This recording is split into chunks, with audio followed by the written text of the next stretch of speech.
Sa kabanatang ito, tila lalong sumisidhi ang tensyon sa Hacienda Robles. Sa halip na bumalik ng Manila, nagdesisyon si Guillermo na manatili na muna sa mansyon. Isang bagay na hindi rin natanggihan ni Victoria dahil sa utang na loob. Ngunit hindi lang si Guillermo nagdadala ng bagong giya sa bahay dahil patuloy na sumasabog ang matinding selos ni Via Marie kay Ana.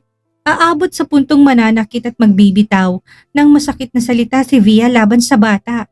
Paano pagsasabihan ni na Victoria at Guillermo ang lumalaking inggit sa puso ng kanilang anak? At ano ang magiging epekto sa lahat ngayong nagbabalita na rin ang pagdating ni Leonardo sa asyenda? Handa na ba kayo? Samahan niyo ko at simulan na natin ang part 54. Victoria POV. Ang akala ko talaga paalis si Guillermo ngayong araw. Pero nagkamali ako. Nagulat na lang ako nang sabihin nito na hindi na daw muna to babalik ng Manila. Of course, wala akong nagawa kundi ang pumayag. Alangan naman na pagbawalan ko, hindi ba? Lalo na't sa mismong harap ni Lolo Samuel niya sinabi ang pakiusap na yon. Sa nasabi ko na maraming silid ang mansyon na ito at may magagamit din naman si Guillermo. Isa pa ang kapal naman na mukha ko kung itataboy ko to. Gayong alam kong ito din ang dahilan kung bakit naisalba ang Hacienda Robles noon. Kung hindi dahil kay Guillermo, baka wala na din ako dito ngayon eh. Baka ang pinaghirapan ng ama ko sa matagal ng panahon ay pag-aari na rin ng iba. At yun, ang isa sa pinakamalaking utang na loob ko kay Guillermo na hindi ko dapat baliwalain. Hey Ana, gusto ko dyan! Ani Via Marie. Kakain na kami ng dinner ng sabay-sabay at bigla na namang umiksena si Via. Gusto tong agawan si Ana sa pwesto sa hapagkainan. Hindi ko alam kung bakit nagkakaganito si Via. Pero feeling ko, nagsiselos to kay Ana. Ha? Okay. Kiming sagot naman ni Ana. Kitang-kita kong lungkot sa mukha nito. Kaya kagad din ako nagsalita. No stay. Via, shame lang na upuan yan. Diyan ka na lalo na't hindi kakain ang kapatid mo kapag hindi katabi si Ana. Malumanay ang boses na wika ko. Napatitig naman si Lolo Samuel sa apo bago nagsalita. Ano bang problema sa chair na yan? Hindi ba komportable? We are family at dapat na irespeto natin ang isa't isa, lalo na't nasa harap tayo ng hapagkainan. Ana, sit down Iha. Diyan ka na. Via, behave. Lalo namang napasimangot si Via sa narinig. Feeling nito, mas kinakampihan si Ana na ampon ng kanyang ina kumpara sa kanilang mga anak. Via, stop it. Hindi ba't sabi ko sa inyo na kapag nandito na kayo sa mommy nyo, bawal ang tantrums. Hindi lang kayo ang asikasuhin ng mommy nyo. Hindi na kagaya sa dati ang lahat. May mga kapatid na kayo na dapat yung asikasuhin ng mommy nyo. Ani naman ni Guillermo. Wala sa sariling napatitig ako dito. Hindi ko kasi akalain na maririnig kong katagang yon mula dito eh. Well, tama din naman ito. Hindi na kagayang dati. Hindi ko na maibibigay lahat ng oras ko kina Via at Gabriel. Kain na Via, bakit ayaw mo ba akong katabi sa pagkain? Sabat naman ni Sarah, umiling naman si Via sa bayo ko. Kitang-kita ito ng ilang buti ng luha sa mga mata nito na halatang hindi talaga to kumbinsido sa mga pangaral ng mga taong nakapaligid dito. Hindi ko tuloy mapigilan ng mapailing. Napatitig din ako kay Ana at hindi ko mapigilan ng makaramdam ng awa. Siguro, simula ngayong araw dapat kong pagtuunan ng pansin ang ugali ni Via. Hindi ako papayag na ibuli nito si Ana, lalo na't ang alam ko, hindi din talaga marunong si Anang pumatol eh. Mabait na bata ito at wala itong ibang hangad noon pa man kung hindi makasama ako at matawag akong mommy. Ana, here. Hindi ba't gusto mo tong shrimp? Kain ka pa. Malumanay ang tono ng boses na bigkas ko, sabay lapag ng binalatan na shrimp sa pinggan nito. Thank you, Mommy. Pero big girl na po ako. Ako na pong bahala. Nakangiti nitong wika. Big girl, ikaw pa rin ang anak ko. Ang baby girl na inalagaan ko noon pa man. Nakangiting sagot ko din dito. Pagkatapos noon si Baby Leticia naman ang pinagtuunan ko ng pansin. Nilagyan ko ng gulay ng kalabasang pinggan nito. Sinisigurado ko na balance ang makakain nitong meal. Hindi ako aware sa masakit na titig na pinapakawalan ni Via kay Ana. Si Gabriel naman tahimik lang na kumakain. Walang pakialam sa paghihimutok ng kakambal.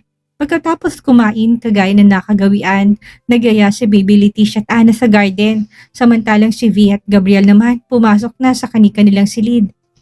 Mommy, parang ayaw yata nila sa akin. Wika pa nga sa akin ni Ana. Nakaupo kami sa harap ng garden table habang si Leticia naman ay karga ni Gabriel. Palakad-lakad sila sa buong paligid habang naririnig ko ang mahinang hagikit ni Leticia. Halatang sa maikling oras nakasanay ka dito sa presensya ng ama na labis ko din namang ikinatuwa. Noon pa man, maldita na talaga yung si Via. Pero Ana, mas mabait ka. Intindihin mo na lang siya, okay? Don't worry, di din ako papayag na aapi-apihin ka niyan. Pamilya tayo't dapat sa isang pamilya. Nagmamahalan, nakangiting sambit ko. Kaagad din naman gumuhit ang kiming ngiti sa labi nito. Inihilig ang ulo nito sa balikat ko ng buong lambing. I love you, mommy. Bigkas nito. Mga katagang labis na nagbigay sa akin ng tuwa. Hindi galing sa dugo at laman ko si Ana, pero ang pagmamahal ay pinapakita nito sa akin at kay baby Leticia ay sobra-sobra. Ang paglalambing nito sa akin ang siyang nagiging lakas ko noon sa tuwing nalulungkot ako. Kaya nga dapat talagang gumawa ako ng paraan para magkasundong lahat at ngayong nandito na sa poder ko si Via at Gabriel. Never kong ipaparamdam dito kay Ana na isa itong outsider. Anak ko ito, hindi man sa dugo pero sa pagmamahal. I love you too, baby. No matter what happens, you will always be my baby, Ana. Nakangiting sambit ko. Nakita mo ba yan?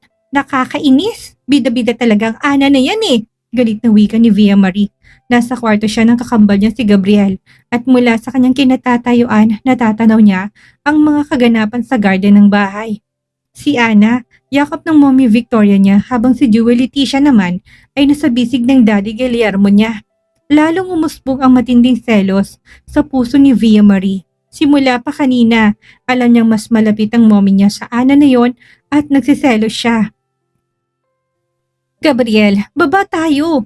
Sinolo na talaga ng Ana na yon si mommy eh. Muling wika ni Via at pagkatapos noon, mabilis na siyang lumabas ang silid. Diretso siya sa garden at kaagad na lumapit sa mommy Victoria niya. Mom! Oh Via, akala ko nagpapahinga na kayo ni Gabriel. Teka lang, may gusto ba kayong inumin? Nakangiting sagot naman ni Victoria sa anak.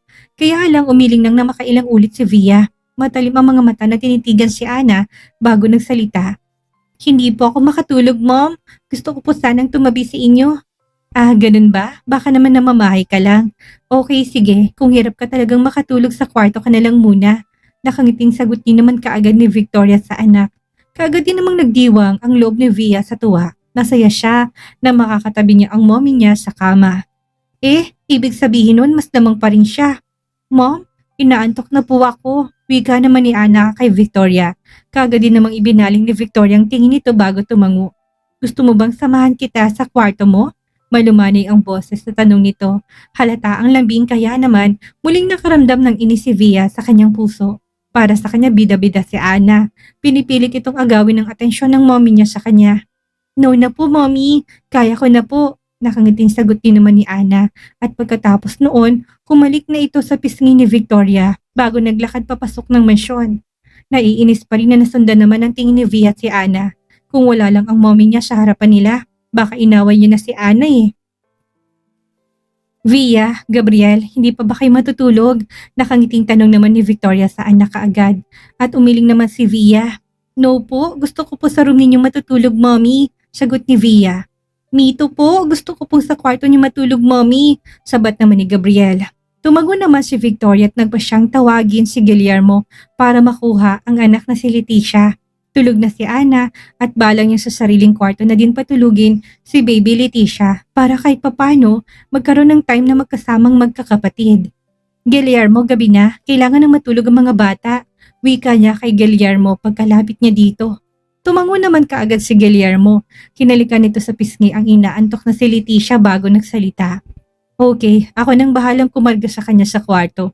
Nakangiting sagot ni Guillermo sa kanya, kaya tumango na lang siya. Sabay-sabay na silang pumasok ng mansyon, umakyat ng second floor at diretso sa kwarto niya kung saan hinayaan niya si Guillermo na ilapag si Leticia sa kama. Ready na ang guest room para sa'yo. Matulog ka na din, Guillermo. Wika ni Victoria sa lalaki. Ilang saglit na natigilan si Guillermo bago dahan-dahan na tumango. Good night. Kids, wag magpapasaway kay mommy ha. Ani pa nito bago tuluyang lumabas ng kwarto. Kaagad na din silang nagready para matulog. Tuwang-tuwa ang kambal na sila Via at Gabriel dahil sa wakas nakatabi na ulit nila ang mommy nila sa higaan. Kinaumagahan, maagang nagising si Ana. Naligo lang siya at lumabas ng silid kung saan nakasalubong din naman niya si Via Marie galing sa silid ng ina na si Victoria. Gusto sanang iwasan ni Ana si Via kaya lang mabilis siya nitong nilapitan. Hoy Ampon, ang pangit mo! Huwag kang lumapit sa mommy ko simula ngayong araw. Kung hindi sasabihin ko kay mommy na palayasin ka. Yamot na wika ni Via dito. Kagad din namang nakaramdam ng inis si Ana. Ano bang ginagawa ko sa'yo? Saka bakit hindi ako lalapit kay mommy? Mommy ko siya. Mommy? Hindi mo mommy ang mommy ko. Kasi hindi ka naman niya anak eh. Ampon ka lang. Naintindihan mo? Ampon ka lang! Galit na sigaw ni Via at hindi na siya nakatiis at tinulak niya na si Ana na siyang dahilan kaya naman napaupo ito sa sahig. Sakto namang kalalabas ng ni Victoria ng kwarto at nakita niya kung paano itinulak ni Via si Ana. Via, anong ginagawa mo? Sigaw niya dito. Kaganyang dinaluhan si Ana na noon ay umiiyak na tinulungan na makatayo. Si Via naman, hindi malaman ang gagawin, lalong-lalo nang makita niya ang matinding pagkadismaya na nakaguhit sa mga mata ng mommy Victoria niya. Victoria POV. Ano na naman ang ginagawa mo? Bakit mo tinulak si Ana? Seryoso kumuling tanong kay Via. Napansin ko ang ilang butil ng luha na namuo sa mga mata nito. Kaya lang hindi uubra sa akin yun, lalo nang marinig ko ang malakas na paghikbi ni Ana. Mom, huwag niyo pong pagalitan si Via. Kasalanan ko naman po eh. Iniisip niya na inagaw daw kita sa kanya. Wika nito sabay yakap sa bewang ko. Muli ako napatitig kay Via. Kumibot-kibot ang bibig nito pero walang kahit na anong lumabas mula dito.